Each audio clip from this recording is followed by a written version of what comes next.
Bless mega Bible quiz 2026 episode 66ലേക്ക് എല്ലാ പ്രിയപ്പെട്ട പ്രേക്ഷകർക്കും സ്വാഗതം. ഇന്നത്തെ ബൈബിൾ പോർഷൻ പറയുന്നു 1 ശമൂവേൽ 25 മുതൽ 28 വരെയും ലൂക്കോസ് 22 അധ്യായത്തിൽ നിന്നുമാണ് 5 ചോദ്യങ്ങൾ ചോദിക്കുന്നത്. എല്ലാവരും പോർഷൻസ് നന്നായിട്ട് വായിച്ചിട്ടുണ്ടാവുമെന്ന് കരുതുന്നു. ക്വസ്റ്റ്യനിലേക്ക് പോകുന്നു. ആദ്യത്തെ ചോദ്യം, എന്റെ പേരിന്റെ അവസാനത്തെ 2 അക്ഷരം ചേരുമ്പോൾ എന്റെ അപ്പന്റെ പേര് കിട്ടും. ഞങ്ങൾ ആരല്ല? ക്വസ്റ്റ്യൻ റിപ്പീറ്റ് ചെയ്യുന്നു. എന്റെ പേരിന്റെ അവസാനത്തെ 2 അക്ഷരം ചേരുമ്പോൾ എന്റെ അപ്പന്റെ പേര് കിട്ടും. ഞങ്ങൾ ആരല്ല? രണ്ടാമത്തെ ചോദ്യം, ബൈബിളിൽ ഒരു പ്രാവശ്യം മാത്രം പറഞ്ഞിരിക്കുന്ന ഒരു പക്ഷി പാഠഭാഗത്തുണ്ട്. ഏതാണത്?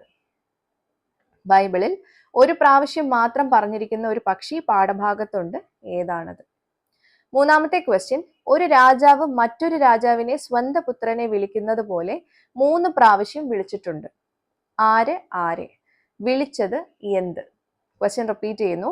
ഒരു രാജാവ് മറ്റൊരു രാജാവിനെ സ്വന്തം പുത്രനെ വിളിക്കുന്നത് പോലെ 3 പ്രാവശ്യം വിളിച്ചിട്ടുണ്ട്. ആര് ആരെ? വിളിച്ചത് എന്ത്?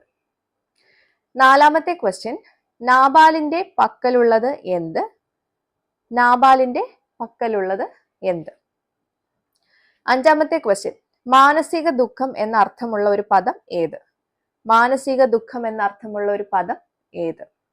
അപ്പോൾ ഇതാണ് ഇന്നത്തെ 5 ക്വസ്റ്റ്യൻസ്. ഇതിന്റെ കറക്റ്റ് ആയിട്ടുള്ള ഉത്തരം വിത്ത് റെഫറൻസ് താഴെ കാണുന്ന വാട്സപ്പ് നമ്പറിലേക്ക് അയച്ചോളൂ. വേഗം അയക്കുന്നവർക്ക് കൂടുതൽ പോയിന്റ്സ് ഉണ്ട്. അപ്പോൾ ഇതിന്റെ ആൻസേഴ്സ് നാളെ റിവീൽ ചെയ്യുന്നതായിരിക്കും. അപ്പോൾ നാളെ ഇതിന്റെ ആൻസേഴ്സുമായിട്ട് നമുക്ക് വീണ്ടും കാണാം. Till then, it's me, Angel, signing off. Bye and take care.